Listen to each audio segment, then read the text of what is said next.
पूज्य श्री शिव मुनि जी महाराज साहब, उत्तर भारतीय प्रवर्तनी स्वामी सूर्य, डॉक्टर पुरानी श्री सरिता जी महाराज साहब, सरल आत्मा सरल मना सदगुरु कल्याण श्री अजय कुमार जी महाराज साहब, श्रमणी गौरव प्रज्ञा ज्योति, प्रवचन प्रमाणिका डॉक्टर पुरानी श्री शिवाजी महाराज साहब के पावन पवित्र चरण कमलों में कोटि कोटि वंदन नमन। आज की प्रातःकालीन प्रवचन सभा में आप सबका हार्दिक स्वागत है, हार्दिक अभिनंदन है। गुरु कृपा से आपके समक्ष तत्वों की चर्चा प्रारंभ हुई। आपने जाना तत्व किसे कहते हैं? किसे कहते हैं तत्व? वस्तु के यथार्थ स्वरूप को तत्व कहते हैं। वो तत्व कितने हैं? 9 तत्व हैं। और मूल तत्व कितने हैं? 2 तत्व हैं। और मूल तत्व में पहला तत्व जीव तत्व, जिसकी चर्चा आपके समक्ष चल रही है। जीव यानी कि क्या? जो था, है और रहेगा। हमारे शरीर के अंदर जो आत्म तत्व विराजमान है उसे क्या कहते हैं? जीव तत्व कहते हैं। और इस आत्मा का स्वभाव क्या है? ऊर्ध्वगमन करना, ऊपर की ओर जाना। और ये आत्मा किस ओर जा रही है? नीचे की ओर जा रही है। किस कारण जा रही है? कर्मों की लेयर सभी आत्मा के ऊपर लगी हुई है, इसलिए इस आत्मा का नाना प्रकार की गतियों में क्या हो रहा है? भ्रमण हो रहा है। तो ये जीव तत्व में आप सुन रहे हो कि एक आत्मा, जो हम सिर्फ अपनी ही आत्मा को क्या मानते हैं? आत्मा मानते हैं कि बस मैं ही क्या हूँ, सब कुछ हूँ। परंतु क्या कहा भगवती सूत्र के अंदर? इस लोक के अंदर अनंत क्या है? आत्माएं हैं। इस लोक के अंदर हम अकेले नहीं हैं। जैसे तुझे अपनी आत्मा प्रिय है, ऐसे सामने वाले व्यक्ति को भी अपनी आत्मा क्या है? प्रिय है।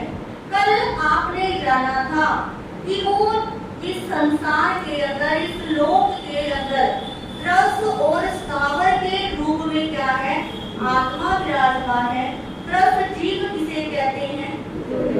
जो चल फिर नहीं सकते, जो एक स्थान पे रहते हैं। और स्थावर किसे कहते हैं? जो एक स्थान से एक स्थान में ही क्या रहते हैं? स्थिर रहते हैं। उन्हें स्थावर यानी कि स्थिर रहना। तो क्या कहा कि रस और स्थावर के रूप में हम जीवों को पृथ्वी गाय, अप गाय, तेरु गाय, वायु गाय, वनस्पति गाय के रूप में आपने क्या देखा? जीवों को देखा। फिर आपने 10 गाय के रूप में इंद्रिय, तेंद्रिय, चौरिंद्रिय और पंचेंद्रिय के माध्यम से क्या देखा? जीवों को देखा कि इनके अंदर भी क्या होते हैं? जीव होते हैं। आगे प्रभु कहते हैं कि जो जीव आपको सिर्फ आंखों से दिखाई देते हैं, उनको ही आप क्या कहते हो? जीव कहते हो। परंतु इस ब्रह्मांड के अंदर, इस संसार के अंदर सूक्ष्म क्या है? जीव है, जो हमारी आंखों से दिखाई नहीं देते। अभी इस होल के अंदर हम बैठे हैं, और इस होल के अंदर जब हम कहते हैं इतने सूक्ष्म जीव होते हैं कि संसारी प्राणी तो इसको देख ही नहीं सकता। जो भगवान होते हैं वो अपने केवल ज्ञान के अंदर इन सूक्ष्म जीवों को क्या करते हैं? देखते हैं। जैसे मैंने हाथ ऐसे किया और मुट्ठी बंद की, तो मेरी मुट्ठी में अभी असंख्यात सूक्ष्म जीव क्या हो गए हैं? आ गए हैं। तो प्रभु कहते हैं कि संसार में रहते हुए हमसे इन सूक्ष्म जीवों की भी क्या होती है? विराधना होती है। जैसे बोलने के माध्यम से जब हम चलते हैं, चलने के माध्यम से हम हाथ पैरों को ऊपर नीचे करते हैं, हमारे कपड़े इत्यादि हिलते हैं, इससे भी सूक्ष्म जीवों की क्या होती है? विराधना होती है। ये जीव ऐसे होते हैं दिखाई नहीं देते। दूसरे होते हैं बादल जीव। सूक्ष्म और बादल दोनों क्या चलते हैं, नाम साथ साथ चलते हैं। बादल जो जीव आंखों से क्या देते हैं, दिखाई देते हैं, उन्हें हम क्या कहते हैं, बादल कहते हैं। जैसे कि पृथ्वी काय हुई, हमने कल सुना पृथ्वी, आप, तेयु, वायु, वनस्पति काय के जीव, बेंद्रिय, तेंद्रिय, चौइंद्रिय, पचेंद्रिय, ये सब इसमें आते हैं, बादल के अंदर आते हैं। तो दो प्रकार के ये जीव हो गए, सूक्ष्म जीव और बादल जीव। अब आगे प्रभु कहते हैं कुछ जीव होते हैं संगी जीव और कुछ होते हैं असंगी जीव। संगी जीव किसे कहते हैं, जिनके पास क्या होता है, मन होता है, जो अपना मेरा भूत कैसा था, मेरा वर्तमान कैसा है और मेरा भविष्य कैसा होगा, जो अपने विचारों का आदान प्रदान कर सकते हैं, उन्हें क्या कहते हैं, संगी जीव। क्योंकि ये मन ही क्या होता है, बड़ा चंचल होता है। मन करता है तो हम खाते हैं, मन करता है तो हम सोते हैं, मन करता है तो प्रवचन में आते हैं, और मन नहीं करता तो प्रवचन की छुट्टी लगा देते हैं। तो किसके अधीन होकर करते हैं हम सब काम, इस मन के अधीन होकर। मन कहता है कि आज ये पहनना है, आज ऐसा करना है, हम सब मन के क्या है, अधीन है। तो जो संगी के पास मन होता है उसे क्या कहते हैं, संगी जीव कहते हैं। दूसरे होते हैं असंगी। असंगी यानी कि जिनके पास मन नहीं होता। ये जीव होते हैं एकेंद्रिय से लेकर चौइंद्रिय तक, इनके पास क्या नहीं होता, मन नहीं होता। परंतु कुछ असंगी पचेंद्रिय जीव भी क्या हो जाते हैं, पाए जाते हैं। यानी कि असंगी के अंदर कुछ जीव पचेंद्रिय असंगी होते हैं और कुछ क्या होते हैं, कुछ जीव संगी असंगी पचेंद्रिय नहीं होते। तो दो प्रकार के क्या हो गए, जीव हो गए, एक मन वाले जीव और एक बिना मन वाले। यानी कि जिनके पास मन है उनके पास भी क्या है, आत्मदेह है, और जिनके पास मन नहीं है, परंतु मन नहीं है परंतु उनके पास क्या है, आत्मा तो है ही ना। तभी तो क्या कहा जाता है, चींटी को नहीं मारना, मच्छर को नहीं मारना, मकोड़ों को नहीं मारना। कई बार आपने देखा होगा कि कुछ बच्चे होते हैं या बड़े भी होते हैं, कोई कहीं से चींटी आ रही होती है, उसका क्या रोक लेते हैं, रास्ता रोक लेते हैं, कि उसके साथ छेड़खानी करते हैं। कुछ जो जानवर होते हैं उनकी तरह तरह की शेप बना देते हैं, उनको कुछ से कुछ कर देते हैं। तो ये उनके अंदर मन नहीं होता, परंतु इनके पास क्या होती है, आत्मा होती है। इसके साथ दो प्रकार के और जीव होते हैं। कुछ जीव होते हैं पर्याप्त जीव और कुछ होते हैं अपर्याप्त। पर्याप्ति कितनी होती है, 6 प्राप्ति। तो जिन जीवों को 6 प्राप्ति पूरी मिल जाती है उन्हें क्या कहते हैं, पर्याप्त जीव। और कुछ जीवों को पर्याप्ति नहीं पूरी मिलती, उन्हें क्या कहते हैं, अपर्याप्त। प्राप्ति से आहार प्राप्ति, शरीर प्राप्ति, याद होगा सबको, भाषा इंद्रिय वर्ती है, ये क्या होती है, 6 प्रकार की हमारी प्राप्ति होती है, जिसके बलबूते के ऊपर हमारा शरीर क्या होता है, चलता है। इसके साथ हमारे शरीर के अंदर 10 प्रकार के क्या होते हैं, प्राण होते हैं।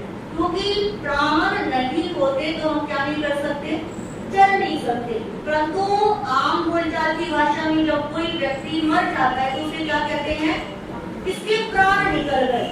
तो प्राण सिर्फ एक ही नहीं होते, प्राण कितने होते हैं, 10 प्रकार। यानी कि प्राण यानी कि शक्ति। जैसे कि जीव को सुनने की क्या मिलती है, शक्ति मिलती है। देखने की 10 प्रकार के होते हैं, श्रोतेंद्रिय बल प्राण, चक्षु इंद्रिय, घ्राण इंद्रिय, रसन इंद्रिय, स्पर्श इंद्रिय, मन बल प्राण, वचन बल प्राण, काया बल प्राण, श्वासोश्वास बल प्राण और आयुष बल प्राण। यानी कि जब इस जीव को, कुछ जीव ऐसे होते, कान तो होता है परंतु कान में क्या नहीं होती, शक्ति नहीं होती सुनने की। कुछ जीवों के पास आंख तो होती है परंतु देखने की शक्ति नहीं, नाक तो है परंतु उन्हें स्मेल का पता ही नहीं लगता, कुछ रसना तो है परंतु टेस्ट वो बता ही नहीं पाते। कुछ जीवों का शरीर ऐसा होता है कि स्पर्श तो करते हैं परंतु क्या नहीं लगता, पता ही नहीं लगता कि ठंडा है या गर्म है, खुरदरा है, सुहाना है, ठीक है। तो यानी कि सॉफ्ट है, हार्ड है, तो जिसके पास स्पर्श करने की शक्ति होती है, ये भी एक प्रकार का क्या होता है, प्राण होता है।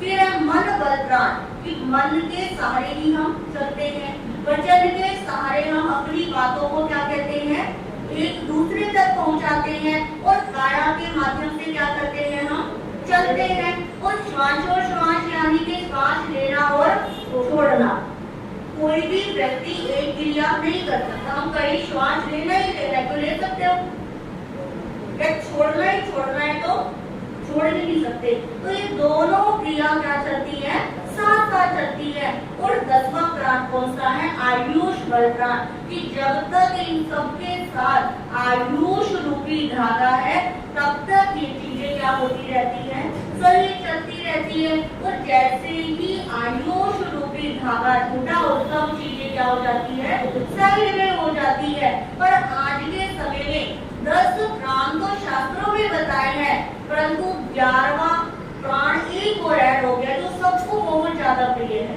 कौन सा है, बोलो बोलो, मनी, क्या चाहिए, पैसा। पैसे में क्या अटकते हैं, प्राण अटकते हैं, कि कुछ भी हो जाए मेरे पास क्या होना चाहिए, पैसा होना चाहिए। पैसा है तो क्या है, लाइफ है, पैसा नहीं है तो क्या नहीं मांगते, लाइफ ही नहीं मांगते। और आज के समय में पैसा भी बहुत ज्यादा क्या हो गया है, इम्पोर्टेंट हो गया है। तो पैसे के अंदर भी व्यक्ति के क्या अटकते हैं, प्राण अटकते हैं। तो इस प्रकार ये जीव के क्या थे, सूक्ष्म सूक्ष्म भेद थे। हमारे शास्त्रों के अंदर जीव के 563 क्या बताए हैं, भेद बताए हैं, जो 4 गतियों के हिसाब से है। 4 गति कौन सी है, नरक गति, त्रियंच गति, मनुष्य गति और देव गति। तो नरक गति कहाँ पर होती है, नीचे, यानी कि अधोर लोक के अंदर। इस गति को अच्छी गति नहीं माना जाता। तो नरक, नरक जो शब्द होता है आप देखिए 3 शब्दों के योग से बना है, 9 प्लस अर्घ। अर्घ कहते हैं सूर्य को, कहते हैं सूर्य को अर्घ देना है, परंतु बोलते बोलते अर्घ शब्द का वो अर्घ बन गया। तो अर्घ यानी कि सूर्य, जहाँ पर सूर्य का प्रकाश नहीं होता उस स्थान को क्या कहते हैं, नरक कहते हैं। जहाँ पर कभी शांति नहीं हो सकती, जहाँ पर प्रकाश नहीं हो सकता, जहाँ पर सुख का आभास भी नहीं हो सकता, उस स्थान को क्या कहते हैं, नरक कहते हैं। और ये नरक कितने हैं, 7। कितने प्रकार के नरक हैं, 7 प्रकार के नरक। किसी को याद है ना, हाँ जी, हमारे स्वाध्याय वाली बहनों को याद है, चलो बताओ, कोई भी बहन एक बताओ, खड़े होके। बिल्कुल सही, इनके 7 प्रकार के नाम है, धम्मा, वंशा, शीला, अंजना, रिठा, मगा और मागवई। ये 7 प्रकार के नरकों के नाम। ऐसे हमारे घर होते हैं ना, आपके घरों के क्या होते हैं, नंबर होते हैं, या हम जिस कॉलोनी में रहते हैं, जिस शहर में रहते हैं, ये दिल्ली शहर है, ये हरियाणा है, ये राजस्थान है, ये मध्य प्रदेश है, ऐसे ही नरक की भी क्या होते हैं, अलग अलग स्टेट होते हैं, उनके अलग अलग नाम होते हैं। और इनके भी 7 क्या होते हैं, गोत्र भी होते हैं, जिनके बड़े सुंदर नाम है, रतन परवा, शर्करा परवा, बालुका परवा, पंख परवा, धूम परवा, तम परवा और तमतमा परवा। तो जो ये 7 प्रकार के नरक होते हैं, इनमें कोई भी जाना नहीं चाहता। नरक को विषय में लेकर बहुत सारी शंका मन में होती है, परंतु किसी से पूछ नहीं सकते। कई बार कुछ व्यक्ति होते हैं जो क्वेश्चन करते हैं हमसे कि आम बोलचाल की भाषा में प्रश्नों को नहीं पूछा जाता। तो सबसे पहला मन में विचार आता है कि जो नरक में होते हैं जीव, वहाँ पर कैसा मौसम रहता है। जैसे यहाँ पर क्या होता रहता है, चेंज होता रहता है ना, वो सर्दी धीरे धीरे क्या होने लग गई, कम होने लग गई और गर्मी क्या होने लग गई, ज्यादा होने लग गई। पहले के जो समय था, आज से 25-30 साल पहले जो हमारे बड़े बैठे हैं, उन्होंने वेदर देखा था कि जब चौमासे के अंदर नवरात्रे आते थे, रामलीला होती थी, उन दिनों ही क्या शुरू हो जाती थी, ठंडी।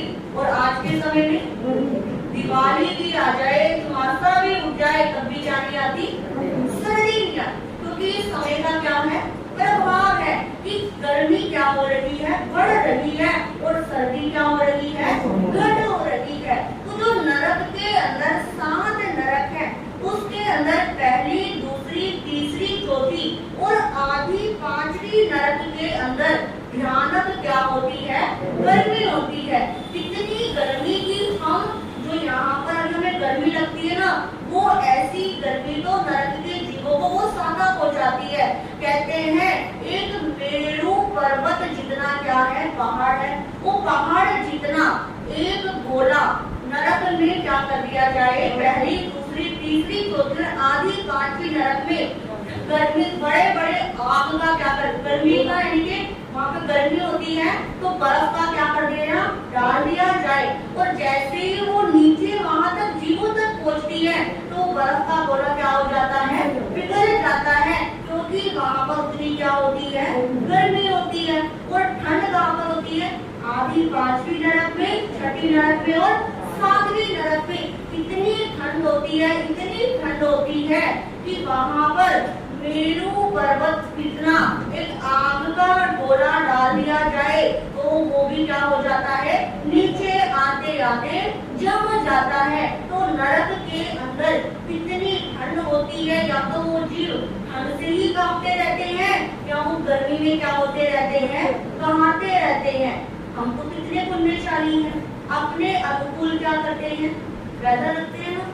सर्दी होती है तो सर्दी के कपड़े, कपड़े के साथ साथ क्या चलता है, हीटर चलता है। गर्मी होती है तो गर्मी के अनुकूल कपड़े, और घरों में भी क्या, एसी, स्कूल में बच्चों की एसी, हर जगह क्या हो गए हैं, एसी हो गए हैं। और उस एसी को भी अपने अनुकूल कर लेते हैं, ज्यादा ठंडी चाहिए या गर्म कम चाहिए, तो कैसा, तो ये सब मनुष्य का क्या है, पुण्य कर्म मनुष्य गति में है कि हमें वेदर भी क्या मिल रहा है, अपने हिसाब से मिल रहा है।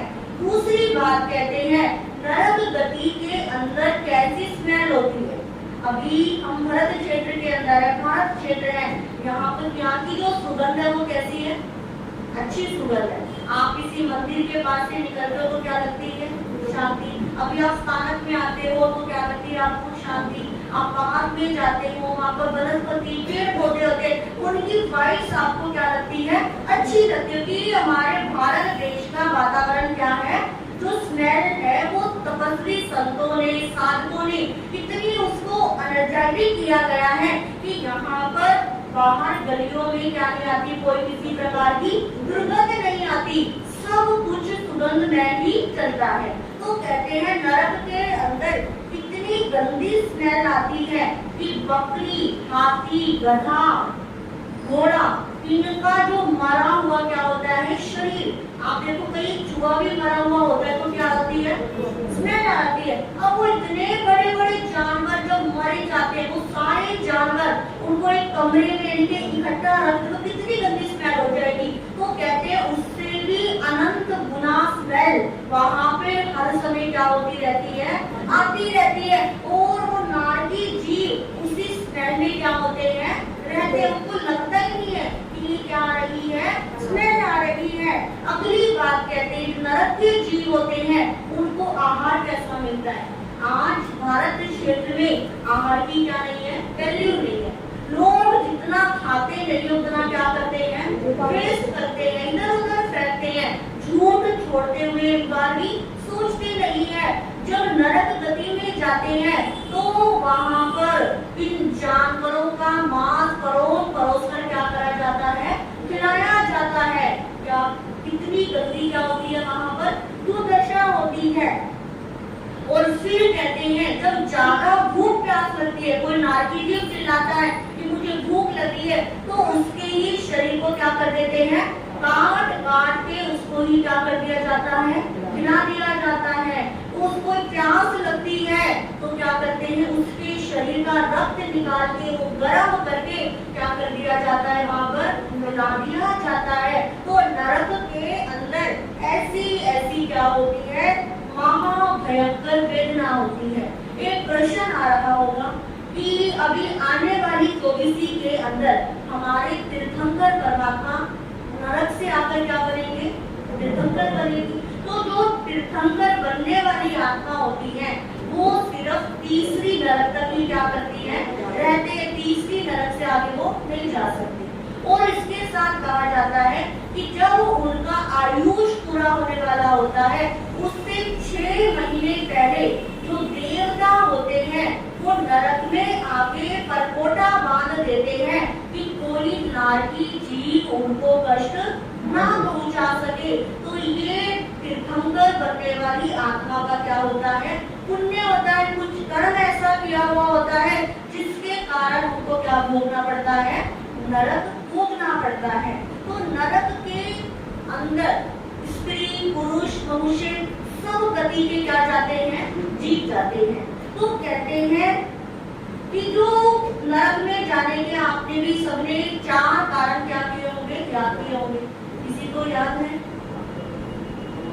पर स्त्री गमन, सबसे पहला कारण क्या आता है, पर स्त्री गमन। कहते हैं जब कोई व्यक्ति पर स्त्री गमन करता है तो वो कहाँ जाता है, नरक के अंदर जाता है। और नरक में जाने का उसका परिणाम ये होता है कि उसके शरीर पर गरम लोहे का पुतला क्या कर, गरम लोहे का पुतला क्या कर देते हैं, चिपका देते हैं कि तूने मनुष्य गति में क्या करा है, पर स्त्री गमन किया है। तो इसलिए पर स्त्री गमन को नरक का क्या बताया है, कारण बताया है।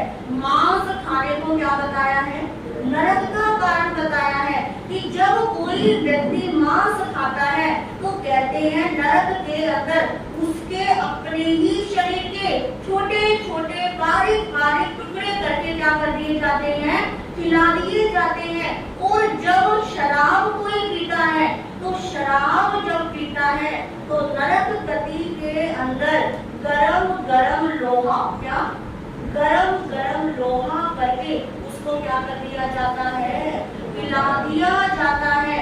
और बच्चेंद्रिय वध करता है तो उसके शरीर को ही बार बार काटा जाता है, उसके शरीर को तरह तरह से क्या दी जाती है, वेदना दी जाती है। तो नरक गति क्या होती है, भयानक होती है। कहते हैं इस नरक गति के अंदर पहले 3 नरक तक तीर्थंकर बनने वाली क्या जाती है, आत्मा जा सकती है। फिर चौथी नरक तक जो मनुष्य क्या कर सकते हैं, जा सकते हैं। जो कर्म भूमि के मनुष्य चौथी नरक में क्या करते हैं, जाते हैं, परंतु वहां से निकलकर वो मोक्ष की तरफ क्या कर सकते हैं, प्रस्थान कर सकते हैं। और जो साधु बनने वाली आत्मा 5वीं नरक से भी क्या हो सकती है, आ सकती है। और जो देशव्रती आत्मा है वो 6ठी नरक से आकर देशव्रती बन सकती है। वो जो 7वीं नरक का जीव होता है वो वापिस मनुष्य नहीं बनता है, वो और गति के अंदर क्या करता है, भ्रमण करता है। तो इस प्रकार 7वीं नरक जो चारों गतियों के अंदर सबसे ज्यादा क्या होती है, भयानक होती है। और कहते हैं कि नरक गति में जाने के हमें प्रयास ऐसा करना चाहिए कि इस जन्म में कोई ऐसा कर्म ना हो जिससे हमारा जन्म कहाँ हो, नरक गति के अंदर हो। तो अब तक हमें चिंतन करें कि कोई मुझसे ऐसा कर्म तो नहीं हुआ है, क्योंकि जब हम सदराह पर चलते हैं तो नरक गति में जाने से बच जाते हैं। और नरक गति के अंदर इतने भयंकर वेदना को पाना, उसको सहन करना बहुत क्या हो जाता है, मुश्किल हो जाता है। तो इस प्रकार नरक गति में जीव भी क्या होते हैं, जीव होते हैं। फिर दूसरी गति कौन सी आती है, मनुष्य गति। मनुष्य गति के इसके अंदर 3 गति के भेद हमने क्या कर लिए थे, कल मैंने आपको मोटा मोटा बता दिया था कि त्रस्त जीव, स्थावर जीव, सूक्ष्म जीव, बादल जीव, तो ये सारे इसमें आते हैं, तीर्थ गति में आते हैं। फिर आज हम चर्चा करते हैं मनुष्य गति की। मनुष्य गति के 303 क्या आते हैं, भेद आते हैं, जिसके अंदर 15 प्रकार के कर्म भूमि के मनुष्य। सबसे पहले कर्म भूमि किसे कहते हैं, जहाँ पर असी, मसी और कृषि, यानी कि जहाँ पर कर्म करना व्यक्ति का क्या होता है, कर्तव्य होता है। जहाँ पर व्यक्ति धर्म की क्या करता है, आराधना करता है, अपने जीवन का यापन अपने हिसाब से करता है और धर्म करके जहाँ से जीव मोक्ष में जा सकता है, उस भूमि को कौन सी भूमि कहते हैं, कर्म भूमि कहते हैं। ये भी होती है 15 प्रकार की, जिसके अंदर 15 प्रकार की कर्म भूमि में 5 भरत, 5 रावत और 5 महाविजय क्षेत्र। तो ये 15 प्रकार की क्या होती है, कर्म भूमि होती है। दूसरी होती है 30 प्रकार की अकर्म भूमि। अकर्म मतलब जहाँ पर कोई क्या नहीं है, कर्म नहीं है, जहाँ पर ना असी है, ना मसी है, ना कृषि है, ना धर्म है और ना व्यक्ति जहाँ से मोक्ष में जा सकता, तो ऐसी भूमि को क्या कहते हैं, अकर्म भूमि। और इस अकर्म भूमि में मनुष्य का जन्म युगलिक के रूप में होता है। युगलिक यानी कि जोड़े के रूप में माता पिता संतान को, 2 संतान को एक साथ क्या देते हैं, जन्म देते हैं। और यहाँ पर रहने वाले व्यक्तियों की जो इच्छा होती है वो 10 प्रकार के कर्म वृक्षों से क्या होती है, पूरी होती है। क्योंकि क्या नहीं है, कर्म तो है नहीं, अब कुछ करना है नहीं, कुछ करना आता नहीं है। अब यदि खाने के पास गए, खाने की इच्छा हुई तो खाने वाले वृक्ष के पास चले गए, पीने की इच्छा हुई तो पीने वाले वृक्ष के पास चले गए, वस्त्रों की इच्छा हुई तो वस्त्र देने वाले वृक्ष के पास चले गए, आभूषण की इच्छा हुई तो आभूषण देने वाले वृक्ष के पास चले गए। तो इस प्रकार 30 प्रकार की कर्म क्या होती है, भूमि होती है, जिसके नाम है 5 देवगुरु, 5 उत्तर गुरु, 5 हरिकास, 5 सम्यकवाद, 5 निर्मल और 5 हिरण्यगर्भ। फिर 30 प्रकार की फिर आती है 56 प्रकार के अंतर्दीप। क्या आते हैं, 56 प्रकार के अंतर्दीप, जिसके अंदर 101 प्रकार के गर्भज समुच्चम जीव, 101 प्रकार के समुच्चम जीव और 101 प्रकार के होते हैं गर्भ अपर्याप्त जीव। समुच्चम जीव किसे कहते हैं, जिनकी अशुचि से, गर्भज जीव कहते हैं जो जीव गर्भ से क्या होते हैं, प्राप्त होते हैं। जो माता पिता के संयोग से जीव प्राप्त होता है उसे क्या कहते हैं, गर्भज जीव कहते हैं। और कुछ जीव होते हैं जिसे कहते हैं समुच्चय जीव, जो गंदगी में, जो अशुचि के अंदर क्या होते हैं, पैदा होते हैं, उन्हें कहते हैं समुच्चय जीव।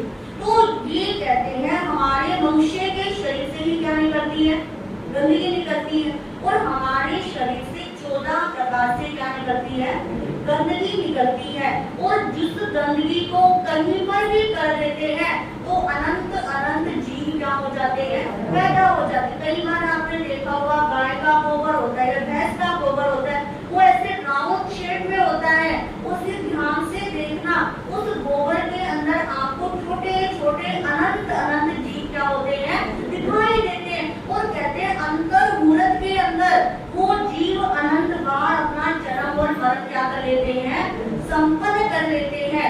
मल के अंदर जीव, मूत्र के अंदर जीव, नाक का मैल, रक्त, इनसे जो भी कफ होता है, पित्त होता है, ये सारे क्या करते हैं, कभी तो कहा जाता है कि इन जो परखने वाली वस्तु है उसको भी क्या करें, देख कर परखे। परखना यानी कि फेंकना। ऐसा नहीं कि आपने अपनी गंदगी इधर उधर क्या कर दी, ऐसे ही फेंक दी, और फेंकने के साथ उसमें क्या हो गए, समुच्चय जीव पैदा हो गए। और वो जीव के ऊपर से क्या निकल जाए, कोई ट्रक निकल जाए, कोई भारी व्हील निकल जाए, तो वो सारे जीव क्या हो जाएंगे, मर जाए। तो कितना आपको पाप लग जाएगा। कुछ व्यक्ति होते हैं वो सड़क पे चलते चलते चलते जहाँ मर्जी क्या कर देते हैं, थूक देते। आप देखते हैं लोग पान खाते हैं या वो गुटखा साझा खाते रहते हैं, जहाँ मर्जी जैसे जैसे क्या कर देते हैं, फेंक देते हैं। परंतु वो फेंका हुआ वो गंदगी है ना, उस गंदगी के अंदर कितने जीव क्या हो जाते हैं, पैदा हो जाते हैं। और हमारा ज्योतिष शास्त्र कहता है कि जो व्यक्ति अपना कफ फेंकने वाली वस्तु को, थूक इत्यादि को इधर उधर ऐसे ही फेंकता रहता है, वो उसका सूर्य ग्रह क्या हो जाता है, खराब हो जाता है। यानी कि उसको कभी यश मान और प्रतिष्ठा नहीं मिलती है। तो तब जो प्रभु ने क्या कहा कि जो फेंकने वाली वस्तु है उसको भी किसके साथ फेंकना है, विवेक के साथ फेंकना है। कई बार आपने देखा होगा, कई बार धर्म विवेक होता है, कुछ भी नहीं होता, आप गरम गरम पानी होता है, उस पानी को नाली में क्या कर देते हो, ऐसे ही डाल देते हो। नाली की जो पाइप होती है क्योंकि गंदगी है, और गंदगी में क्या होंगे, समुद्री जीव होंगे, वो सारे जीव क्या हो जाते हैं, मर जाते हैं। तो क्या कहते हैं कि समुद्रम जो जीव होते हैं उनकी भी हमें क्या करनी है, रक्षा करनी है। पहली बात तो हम ऐसा कर्म ही ना करें कि वो समुचित जीव क्या हो, उत्पन्न हो। तो इस चीज में क्या रखना है, विवेक रखना है। तो 56 प्रकार के क्या होते हैं, अंतरदीप होते हैं। अंतरदीप यानी कि जैसे कि भरत क्षेत्र है, हम रह रहे हैं भरत क्षेत्र की उत्तर दिशा के अंदर हिमवंत नाम का पर्वत होता है, और उस पर्वत के पश्चिम भाग में बहुत सारा क्या होता है, पानी होता है। और पानी के आसपास क्या होते हैं, अंतरदीप होते हैं। तो इन दीप के अंदर गर्भज जीव, अपर्याप्त जीव और समुचित जीव तो पूरे हर जगह ही क्या होते हैं, व्याप्त होते हैं। तो इस प्रकार इन मनुष्यों के कितने भेद होते हैं, 303 भेद होते हैं। इसके बाद चौथी गति कौन सी है, देव गति। देव के 198 क्या बताए हैं, भेद बताए हैं। देव गति, देव यानी कि क्या, जिनके पास सुख ही सुख है। अभी पता लग जाए कि इन वाले महाराज के अंदर कोई देव सिद्धि है, कोई देव आता है, तो शायद जगह भी क्या बढ़ जाएगी, छोटी बढ़ जाएगी। परंतु ये भूल जाते हैं कि देवता भी किसके लिए तरसते हैं, मनुष्य जन्म के लिए तरसते। जो काम आप करते हो क्या वो देवता कर सकते हैं? आप धर्म श्रवण जो मर्जी कर सकते हो, क्या देवता कर सकते हैं? आप धर्म की आराधना जो मर्जी कर सकते हो, क्या देवता कर सकते हैं? तो देवता के अंदर भी बहुत सारी क्या होती है, कैटेगरी होती है। कुछ देवता सौम्य होते हैं और कुछ देवता क्या होते हैं, क्रूर होते हैं। और कुछ देवताओं का इतना पुण्य होता है कि वो तीर्थंकर के समोशरण की क्या करते हैं, रचना करते हैं। जब उनको निर्वाण हो जाता है तो वहाँ पर क्या करते हैं, वृष्टि करते हैं। जन्म के समय वहाँ पर सौम्य वातावरण का निर्माण करते हैं। तो देवताओं की भी अलग अलग क्या होती है, क्रियाएं होती है। मुख्य रूप से देवताओं को 4 भागों में बांटा गया है, जिसके अंदर पहले देव आते हैं भवनपति देव। कौन से देव, भवनपति देव। ये देव होते हैं कि शांति प्रिय क्या होते हैं, देव होते हैं। कोई व्यक्ति धर्म आराधना करता है, कोई तपस्या करता है और उसकी तपस्या से, धर्म आराधना से क्या हो जाते हैं, प्रसन्न हो जाते हैं। कई बार आपने पंजाब के अंदर कुछ महापुरुष हुए जो तपस्या उन्होंने करी तो देवताओं ने आकर केसर की क्या करी, दृष्टि करी। कुछ देवता ऐसे होते हैं जब कोई साधक साधना करता है तो उसके पैर दबाता है। तो ये प्रकील देव होते हैं। कौन से देव होते हैं, भवनपति देव होते हैं। और ये देव इंसान को कोई कष्ट नहीं पहुंचाते। और एक देव होते हैं परमाधर्मी देव। कौन से देव, परमाधर्मी देव। इन देवताओं का नाम तो क्या है, बड़ा अच्छा है, परमाधर्मी यानी कि परम प्लस धर्म। तो धर्म को ज्यादा क्या करते हो, मानते हो। परंतु ये उससे क्या होते हैं, विपरीत होते हैं। होता है दूसरों को कष्ट देना। इनके हृदय के अंदर दया नहीं होती। इनका जो स्वभाव होता है ये क्या करता है, क्रूर स्वभाव होता है। नरक गति के अंदर जो जीव अभी हमने सुने, अभी हमने मैंने आपको बताया, तो वहां पर नरक गति के अंदर जीवों को कष्ट देने का काम कौन करते हैं, परमाधर्मी देव करते हैं। जैसे होता है ना, कोई माँ बच्चों को ज्यादा डांटती है तो कह देते हैं बड़े बुजुर्ग, क्या परमाधर्मी देव बने हुए हो, यानी कि परमाधर्मी देव नरक के जीवों को क्या पहुंचाते हैं, हानि पहुंचाते हैं। कुछ देव ऐसे होते हैं कि जीवों को आकाश से उठाकर नीचे क्या करते रहते हैं, पटकते रहते हैं जोर जोर से।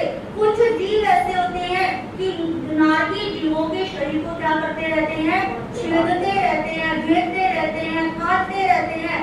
कुछ जीव परमाधर्मी ऐसे होते हैं, नारकी जीवों के शरीर को रस्सी से क्या करते हैं, बांधते हैं और जोर जोर से उनको क्या करते हैं, खींचते हैं। और कुछ ऐसे होते हैं कि धनुष लेके तीर से क्या करते रहते हैं, निशाना बांधते रहते हैं। और कुछ क्या होते हैं, जैसे कढ़ाई के अंदर पहले के समय में पॉपकॉर्न क्या करे जाते थे, घूमते थे ना रेत में डाल के, जब हम छोटे थे आज भी होते होंगे, पर वो हमारी दृष्टि में कम आते नहीं। और रेत के अंदर पॉपकॉर्न को क्या करा जाता है, भूना जाता है। उसी प्रकार नरक के जीवों को बालू में डालकर उसे भाले से क्या करते हैं, पीस भूनते हैं। कितने कष्ट कौन देते हैं, परमाधर्मी देव देते हैं। जैसे पशुओं को बाड़े में बांधते हैं, वैसे परमाधर्मी देव नरक के जीवों को बाड़े में क्या कर देते हैं, बांध भी देते हैं। तो ये जो परमाधर्मी देव होते हैं ये कभी शुभ देव में नहीं आते। इनका काम क्या होता है, दूसरों को कष्ट देना होता है। दूसरे होते हैं भयंकर देव। क्या होते हैं, भयंकर देव। भयंकर देव वो बनते हैं जैसे जो व्यक्ति अकाल मृत्यु को क्या हो जाते हैं, प्राप्त। जैसे एकदम से क्या हो गया, एक्सीडेंट हो गया, तो इनकी मृत्यु नहीं थी और एकदम से क्या हो गई, आ गई। तो ऐसे जो जीव होते हैं वो क्या बनते हैं, भयंकर देव बनते हैं। और पेड़ पौधों में क्या होते हैं, ये रहते हैं।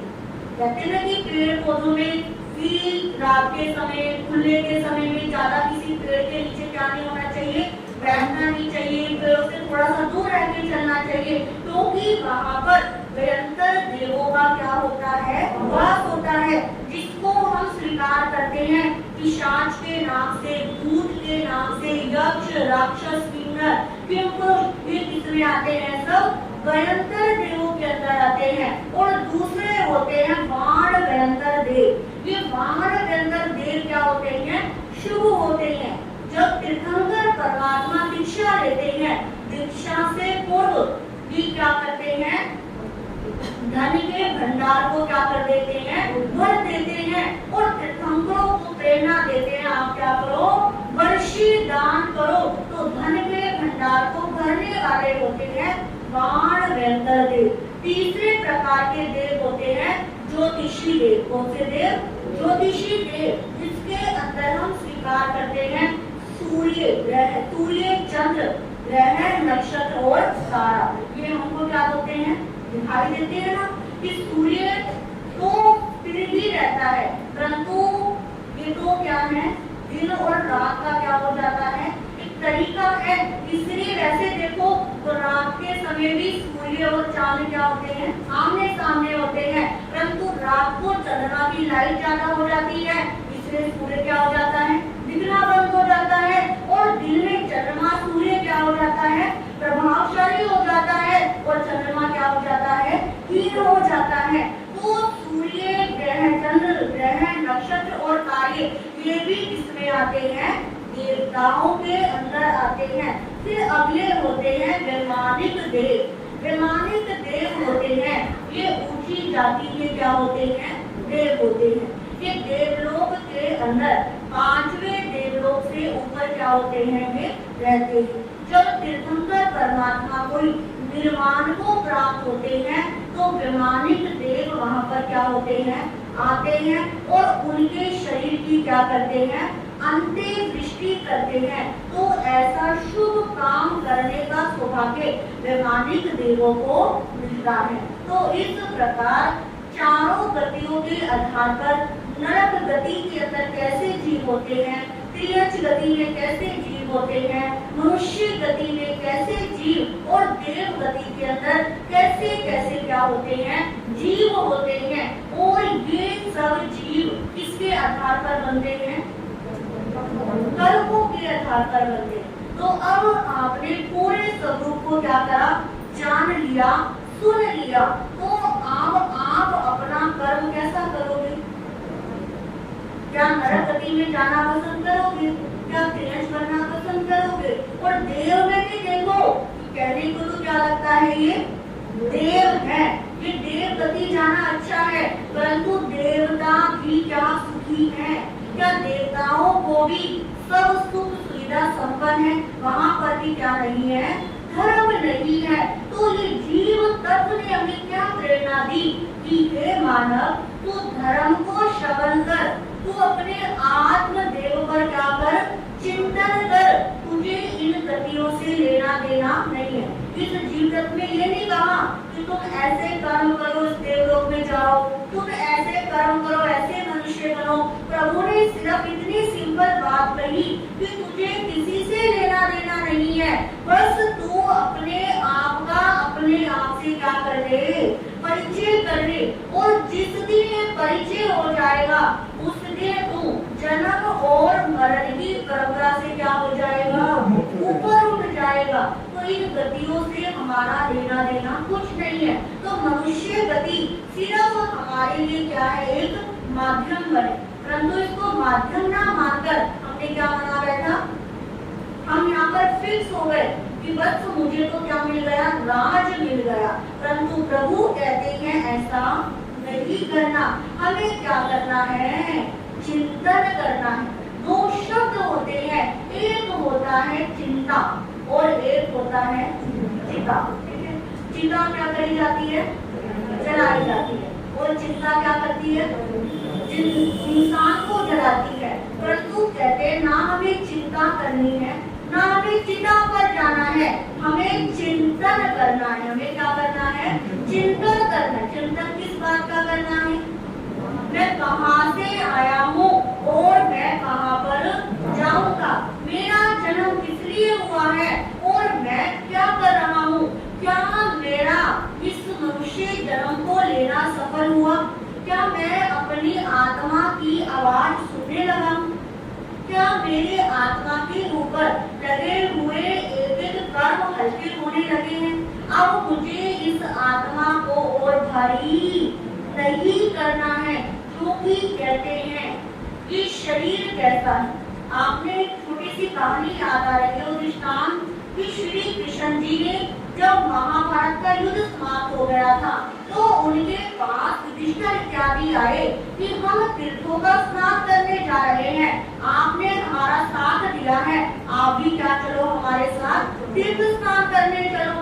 तो श्री कृष्ण जी कहते हैं मैं तो राज कार्य में बहुत व्यस्त हूँ, इतने दिन तुम्हारे साथ लगा दिए, अब मैं तुम्हारे साथ नहीं जा सकता। कहते हैं ठीक है नहीं जा सकते, तो अपना कोई प्रतिबिंब दे दो जिससे हमें लगे कि तुम हमारे साथ हो। तो वो कहते हैं देखो कुछ नहीं, मेरे पास उन्होंने क्या दे दी, तुम्बी दे दी, और कहा इस तुम्बी को मेरे प्रतिबिंब के रूप में ले जाओ, जहाँ जहाँ पर जाओगे, जहाँ जहाँ पर स्नान करोगे, खुद एक बार करोगे तो उसको क्या करा देना, 5 बार स्नान करा देना, क्योंकि तुम्बी है, तुम्बी का कड़वा स्वभाव होता है, और इस स्नान करके क्या हो जाएगी, कड़वी से मीठे रूप में आ जाएगी। अब युधिष्ठिर इत्यादि को तुम्बी को लेकर हर जगह क्या आ रहे हैं, साथ जा रहे हैं। अब वो भी समय आया कि वापिस कहाँ आ गए, श्री कृष्ण जी के पास आ गए, और श्री कृष्ण जी पूछते हैं कर जाए स्नान, हाँ जी कर जाए स्नान। अच्छा जो मेरा प्रतिबिंब लेके गए थे उसको स्नान करवाया जी, हमने एक बार करा, परंतु इसको हमने 10-10 बार क्या करवाया है, स्नान करवाया है। अरे ये तो क्या हो गई होगी, दोषित हो गई होगी, अब इसका तो सारा कड़वापन क्या हो गया होगा, दूर हो गया होगा। अब कहते हैं श्री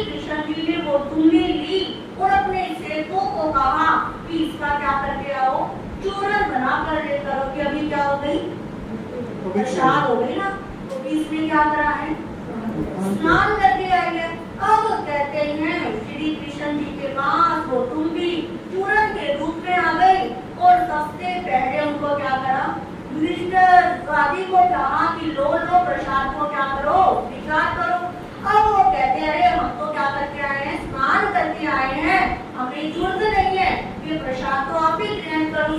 श्री कृष्ण जी कहते हैं तुम इसे लेकर आए हो, इतना ध्यान रखा, अब तो ये शुद्ध पवित्र हो गई, सारा कड़वापन दूर हो गया होगा, तो क्या करो थोड़ा सा तो क्या ले लो, प्रसाद ले। अब जैसे ही प्रसाद लेते हैं, क्या अंदर करे और क्या बाहर करे।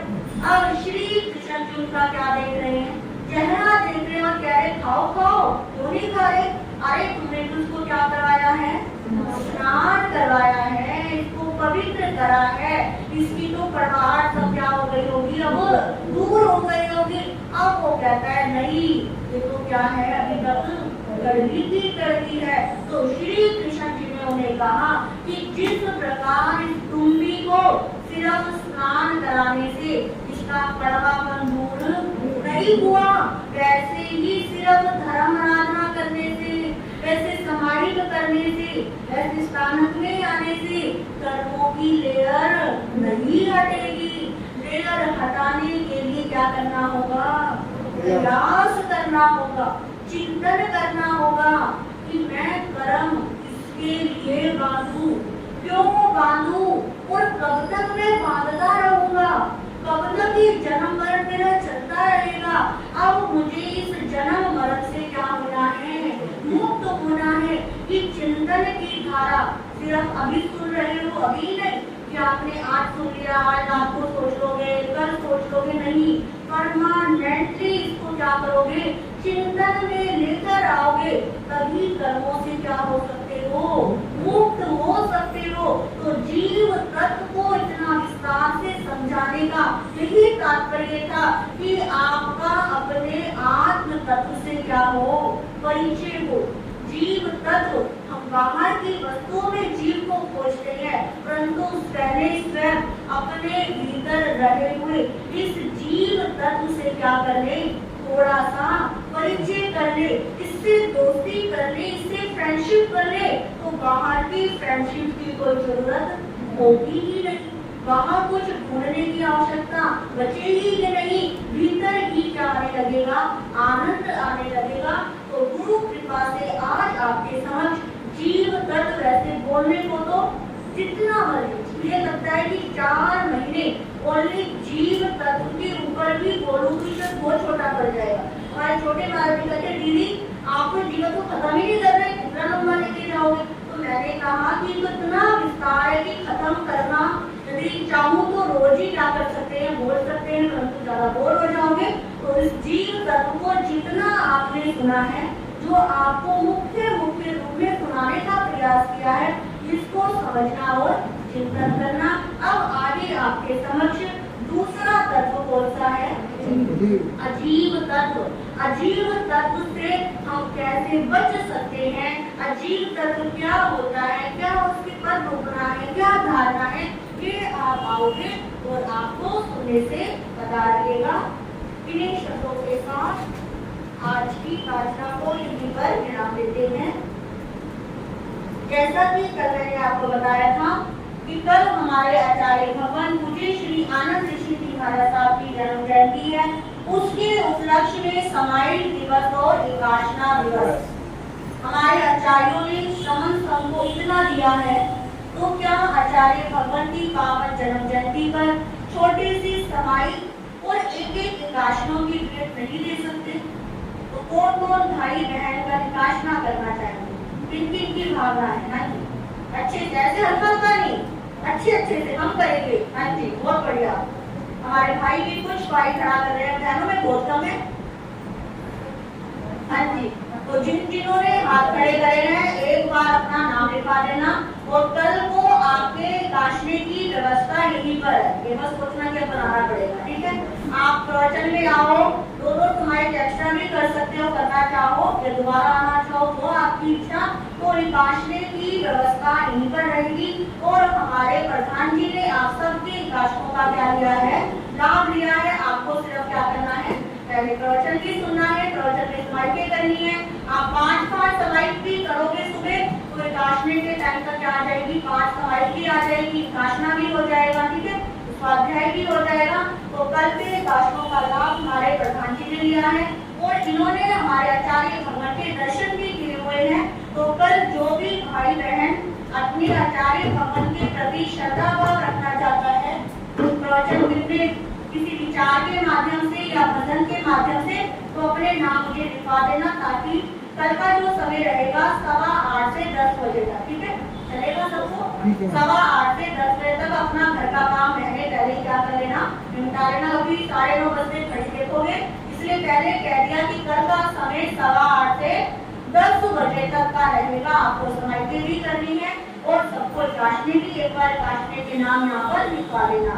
तो आज के बचकान किसी को पास आई विल, इसके अंदर हमारी अनिता बहन इनका 7वें यानी का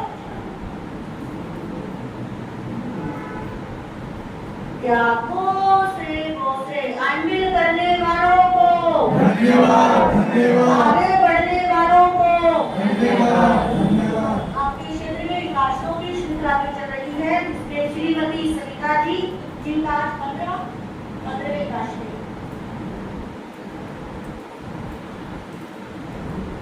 क्या किसी का आज इंटरव्यू पहला विकास का हो, दूसरा हो, तीसरा हो, हाँ जी, है किसी का विकास ना?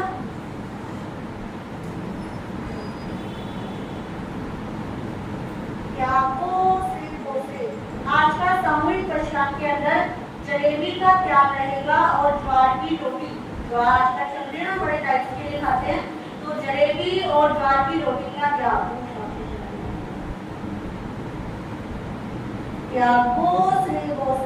और माला के अंदर श्री महावीराय नमः की एक माला से करेंगे। 2 प्रश्न जो प्रतिदिन आपसे पूछे जा रहे हैं। तो सबसे पहला प्रश्न है, कल्प वृक्ष कितने प्रकार के होते हैं भाइयों की तरफ से? वो सिंपल प्रश्न भाइयों की तरफ से, कल्प वृक्ष कितने प्रकार के? कितनी बार सुना होगा, एक बार ही आप ट्राई करो। हाँ जी अभी जी, 10 प्रकार के क्या होते हैं कल्प वृक्ष, आप आगे। हाँ जी, बहनों की तरफ से नरक गति में जाने के 4 कारण बताए हैं। कौन से जी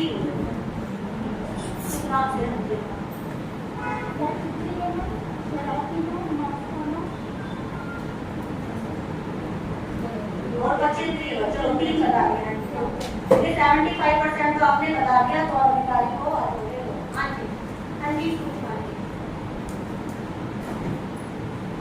सबसे पहले गुरुजनों में नमन करता हूँ और सबको जानिए। जैसे कि महाराज जी ने सारी सूचना दे दी है, सूचनाएं रोज हमारे पे काफी होती है, लेकिन जैसे जैसे प्रोग्राम होगा उसकी सूचना देते जाएंगे। जैसे कल की जो मेन सूचना महाराज जी ने दी है, आचार्य सम्राटपुर जी, हमारे आचार्य सम्राट जी कन्हैया ऋषि जी की 126वीं जयंती मनाई जाएगी। उसके उपलक्ष्य में हमारे प्रधान जी एकाशने करा रहे हैं। एकाशनों का जो भी है सब प्रधान जी ने बोल दिया है, जो भी समाज की तरफ से व्यवस्था होगी उसका सारा ही इनकी तरफ से होगा। हम उनका बहुत बहुत धन्यवाद करते हैं। ऐसे जो भी हमारे साथ जुड़ना चाहे सब जुड़ सकते हैं, जो अपनी बारी लेना चाहे बारी ले सकते हैं। और रोज जैसे प्रोग्राम की घड़ी चलती है, इस शनिवार को जैसे जापी है, जापी होगा, संडे को पुस्तक का पाठ है, उसका भी महाराज जी जैसे हमारे को बताते हैं रोज, और मैं व्हाट्सएप के माध्यम से सबको सूचना डाल देता हूँ। और जो महाराज जी प्रवचन में सुनाते हैं, जैसे कोई भी लेट आता है, मैं हूँ या कोई भी है, उसके लिए हमने बड़ा सिंपल सा सिस्टम कर दिया है। YouTube के माध्यम से हम व्हाट्सएप पर डाल देते हैं, ताकि किसी को भी कुछ दोबारा सुनना हो तो उस कथा को दोबारा सुन सकता है, ताकि सबके वो ज्ञान रहे। बाकी जैसे कि हर क्षेत्र में कुछ ना कुछ चल रहा है। कल भी जैसे हमारे माँ सारी रश्मि मारी की माँ से प्रतापबाग से फोन आया, उनकी भी जन्म जयंती 27 तारीख की है, कि उस विषय में कि यहाँ के समाज को आना है। पर्सनली उनका फोन आया है 11:30 बजे आना है, लेकिन हमने अपने समाज को प्राथमिकता देनी है, अपने क्षेत्र को देनी है। तो मेरा सबसे हाथ जोड़ के विनती है, यहाँ का प्रोग्राम तो सब जाए, किसी को कहीं जाने में नहीं है, लेकिन हमारी हाथ जोड़ के विनती है कि अपने क्षेत्र को हम पहले यहाँ का ध्यान दें तब जाए। इसमें चाहे मैं भी आ जाता हूँ, क्योंकि हम एक एक करके जाते हैं तो कड़ी कम होती जाती है। जैसे माला की एक एक कड़ी से माला बनती है, वैसे ही एक एक बंदा जैसे कम होता है तो रौनक कम होती जाती है। बाहर के आने वालों का बहुत बहुत स्वागत है। बाहर वालों की तरफ से यहाँ रौनक लग रही है। हिंसा की थोड़ी कम है, लेकिन हम प्रयास कर रहे हैं, व्हाट्सएप के माध्यम से एक दोस्त को सूचना दे रहे हैं, चंदन भाभी भी दे रहे हैं और महाराज जी भी घर घर जाके प्रेरणा दे रहे हैं। और हम प्रयास करेंगे आगे से आगे हम अपने समाज को जोड़ता चले, ताकि एक अच्छा चतुर्मास जो हमें मिला है इसकी खुशबू हर क्षेत्र में जाए। दूर दूर से सब आ रहे हैं, उनका धन्यवाद देते हैं। और कल का जो समय है महाराज जी ने पहले बता दिया है, 8:15 से 10 बजे रहेगा। सब जरूर टाइम से आए और मंगल का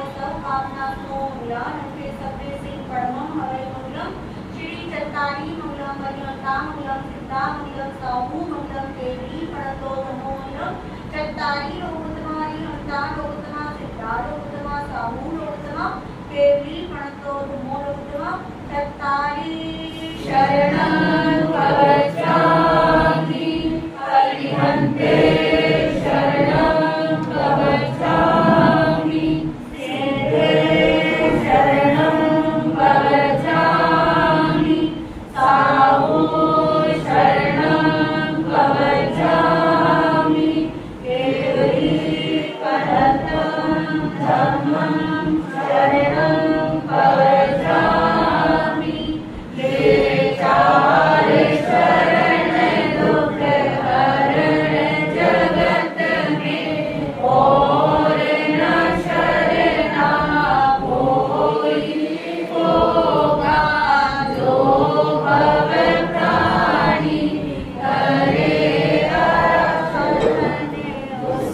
Oh